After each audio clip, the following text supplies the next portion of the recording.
Paano nga ba mini-maintain yung maputi, yung makinis at malambot na balat? At para mas pumuti ka pa, of course, dapat gumamit ka ng mga product na merong alpha-arbutin, niacinamide, and glutathione. And this glass skin soap, lahat yon nandoon. Plus, sasabayan ko pa after gamitin to all over my body, face, at ang katawan. Sasabayan ko pa syempre ng whip scrub na meron din siyang same ingredient neto.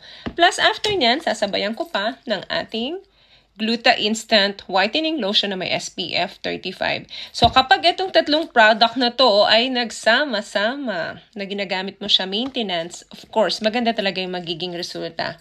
Well, ito ginagamit ko po kapag 2 to 3 times a week lang. Sa mukha, ginagamit ko siya ng 20 minutes, at least 15 to 20 minutes. Pero sa katawan, binababad ko siya ng 30 minutes hanggang 45 minutes kung marami tayong oras. And ito yung consistency ng ating whip scrub bleaching. So, ayan po siya.